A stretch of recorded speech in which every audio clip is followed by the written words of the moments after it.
say from the Lib Dems' point of view, it seemed very staggerish, very selfish. The rich against the rich from the south against the poor in the north, which is a very bad comparison where it can actually overturn in a number of years.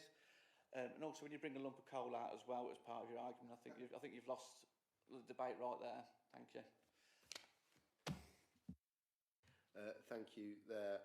We are a very democratically based party, and the council meeting, and I'm very glad we had the council meeting, voted for one. So I've got absolutely no argument with that at all. What I do object to is comments like that we don't care about the poor, for example. I think Councillor Finch said that. That we're looking after our own interests and looking after the best interests of residents in Warwickshire. And I completely dispute that. I might remind Councillor Finch that part of my division is one of the top, most deprived, super areas of the county. It isn't all in the north. It is spread throughout the county. And what you have your view, I think you should allow us to have our view. All right, Councillor Warren? Yeah, you give me a funny look there. But I really do think it's painting us as the evil people in the room, but simply having our own democratic view on this. That is the democratic view of the council. So it would be, and in a way it's right, isn't it? You have taken note of what council said and have reflected that. It's just fortunate for you that that also reflects your own view. But that is the view of the majority of the councillors. Councillor Bode, yeah. I did mention about asking people on the council asking questions. Is there a question in that? No, just a comment. A statement. Would you like me to stop now? If you don't mind, please. Okay. To knock on, I think those were your words. And I just want to remind you that the first part of the motion that was voted on at full council was about recognising the importance of town and parish councils, and it was that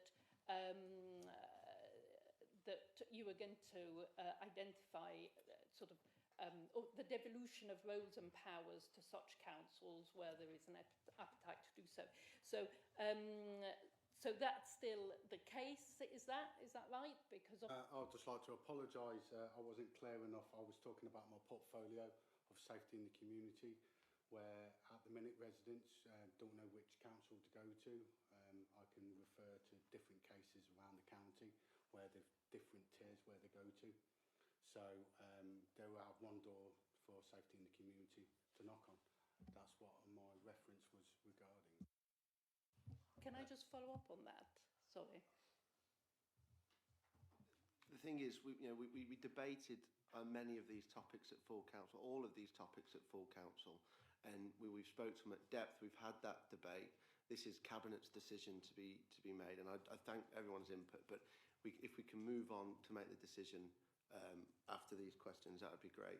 Thank you. Just wanted to follow up on what Councillor Bridgewater just said, because as a Leamington Town Councillor, we support and we provide funding for the safe space in Leamington Town Centre that is open on Friday nights and Saturday nights. So please don't assume that all safety issues come from the county. That was all I wanted to say.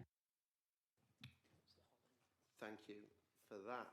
To hear that this is all about the residents and the communities of Warwickshire, and yet the first person who speaks from the Cabinet on this proposal is the numbers man.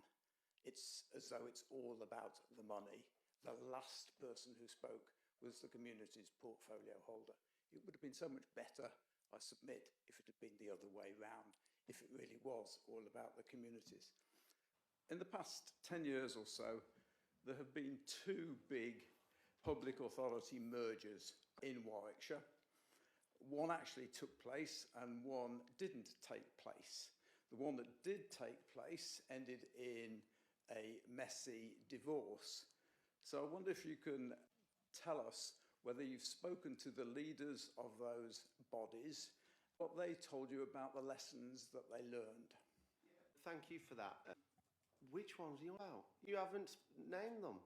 If you can name them, then I could say yes or no, but you haven't been very clear about it. I think there's been many mergers that have been tried to happen across the county that haven't or did take place. But if you could name them, that would be really helpful. Thank you.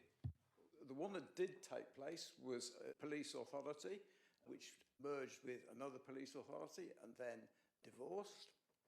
And then there was a proposed merger of Warwick District Council and Stratford District Council. Was agreed by Warwick District Council, was actually agreed by Stratford District Council, but then did not take place. So I wonder if you'd spoken to those leaders and what lessons you learned from those conversations. Thank you for that. But as an administration that started in 2025, we don't want to look at the past and what happened before us. Thank you for that. From an education point of view, one council ensures a joined-up plan, strategy and delivery in areas such as SEND, taking advantages of economies of scale, and it avoids disaggregation of the education service and the introduction of unnecessary complications. And for that reason, I'll be voting to put the proposal for a single unitary through. Thank you there. Councillor Warren. I'd like to just make a short statement in support of one unitary. One plan for Warwickshire. One council ensures joined-up delivery, one plan and one strategy in areas such as transport and SEND. One Warwickshire, one local plan, delivering for the residents across Warwickshire. Thank you, George. Thank you, Councillor Warren. Councillor Bridgewater. Thank you, Chair.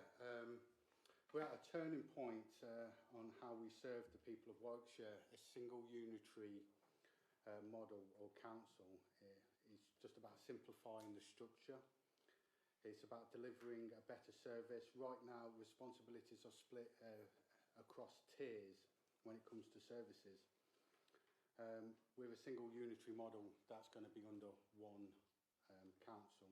That means the residents will have one door to knock on rather than several at the minute.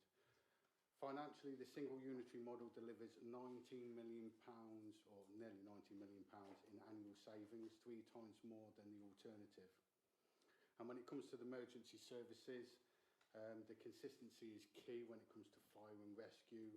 The resource risk model depends on a county-wide strategy. Splitting the governance will slow the response times and fragment planning.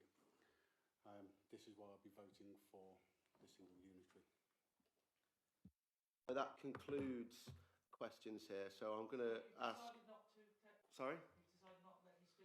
No, I think, Keith, you've spoken enough on matters about Algia. We had extensive talk from how many Reform councillors, how many Labour councillors, how many Lib Dem councillors, but no Greens will us put a pen of thing. I think the behaviour that you've shown about towards me over the last few weeks has shown that you need to start behaving in a manner as a councillor. I think that's disgraceful. I want to speak just like every other councillor. I want to be respectful. You have said... Councillor Candicott, I am chairing this meeting.